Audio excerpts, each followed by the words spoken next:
Hello. आज से हम पढ़ेंगे सी प्रोग्रामिंग के बारे में। बिफोर मैं सी प्रोग्रामिंग के बारे में और पढ़ाऊँ या क्या होता है, क्यों होता है, इसके बारे में पढ़ाऊँ, उसके बेसिक्स लेके जाओ, हमें ये पहले पता करना बहुत ज़रूरी है कि हमें प्रोग्रामिंग की ज़रूरत पड़ी क्यों। वेरी सिंपल लैंग्वेज में अगर हम बात करें तो आपका जो कंप्यूटर होता है उसको बोला जाता है कि उसको खुद का दिमाग नहीं है।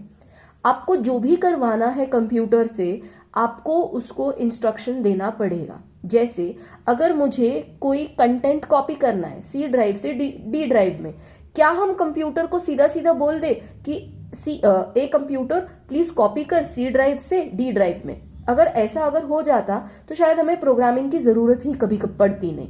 बट बिकॉज आपका जो कंप्यूटर है इट इज अ डम मशीन, उसे कुछ भी नहीं समझता है कि क्या करना है। आपको क्या करना पड़ता है, आपको उसको इंस्ट्रक्शन देना पड़ता है कि आप उसको वहां पे जाके जिस भी कंटेंट को आपको कॉपी करना है वहां पे जाके आप राइट क्लिक करते हो, कॉपी करते हो एंड देन जाके डी ड्राइव में फिर से उसको पेस्ट करते हो। सो बेसिकली आपको सी प्रोग्रामिंग या कोई भी प्रोग्रामिंग लैंग्वेज इसीलिए लगती है क्योंकि आपको कंप्यूटर के साथ कम्युनिकेट करना है। जैसे अगर मैं आपके साथ कम्युनिकेट कर रही हूँ हिंदी लैंग्वेज में, बट अगर सपोज आपको हिंदी नहीं आ रहा है, मैं किसी और अगर आप कोई और इंग्लिश में बात करने पे ही समझते हो तो यहाँ पे क्या हो जाएगा प्रॉब्लम, यहाँ पे आपको कुछ भी इंस्ट्रक्शंस या मैं जो समझा रही हूँ वो समझ में नहीं आएगा। यही सेम प्रॉब्लम हो जाता है कंप्यूटर के साथ। कंप्यूटर को बहुत simple language that is in the form of zeros and one, जिसको बोला जाता है मशीन लैंग्वेज, वही समझ में आता है, उसको उसी फॉर्मेट में इंस्ट्रक्शन समझ में आते हैं।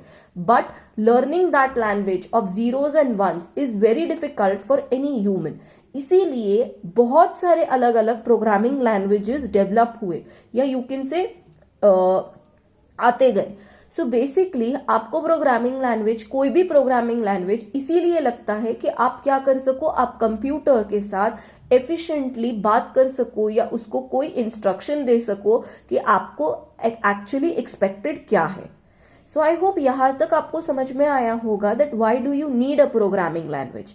ना एकदम सिंपल चीजों के बारे में अगर बात करें तो आपका जो सी प्रोग्रामिंग है ये बना गया है AT&T बेल्स लैब में बाय डेनिस रिची। ये सबसे पुरानी लैंग्वेज है, सबसे भी नहीं, इसके पहले भी बी लैंग्वेज रही है एंड बहुत सारी लैंग्वेज रही है, but this has been a very famous language. ये कॉम्बिनेशन है लो लेवल लैंग्वेज का एंड हाई लेवल लैंग्वेज का, इसीलिए इसको बोला जाता है middle level language. You can expect a question in your university exam कि why C is said to be a middle level language. तो उसको मिडिल लेवल लैंग्वेज इसलिए बोला जाता है बिकॉज कुछ फीचर्स उसके पास लो लैंग्वेज के हैं एंड कुछ फीचर्स उसमें हाई लेवल लैंग्वेज के हैं, इसीलिए उसको बोला जाता है middle level language. And C जो है ये सबसे simple and easy to understand programming language है। Now before I end this video, या मैं इस वीडियो को खत्म करके नेक्स्ट वीडियो के पास शिफ्ट करूं, मैं आपको बोलना चाहूंगी कि मैं इस वीडियो सीरीज में सी प्रोग्रामिंग के बहुत सिंपल तरीके से आपको सी समझाने की कोशिश करूंगी विद प्रोग्राम्स। हम एकदम स्क्रैच से जाएंगे till the level where you want to. कोई भी अगर लैंग्वेज आप सीखो, जैसे आपने कभी इंग्लिश सीखा होगा या हिंदी सीखा होगा, तो वहां पे भी आप अल्फाबेट सीखे होंगे, देन आप वर्ड्स सीखते हो, देन आप सेंटेंसेस कैसे फॉर्म होता है वो सीखते हो, फिर पैराग्राफ कैसे फॉर्म होता है आप वो सीखते हो। उसी तरीके से हम यहाँ पे कीवर्ड्स क्या होते हैं, कॉन्स्टेंट्स क्या होते हैं, आप किस तरीके से एक लूप लिखने वाले हो, एवरीथिंग बेसिक से एकदम इजी लैंग्वेज में मैं आपको यहाँ पे पढ़ाऊंगी। अगर आपको कुछ भी डाउट है, you can any time use the comment section and you can ask your questions. I will be very happy to help you. Thank you.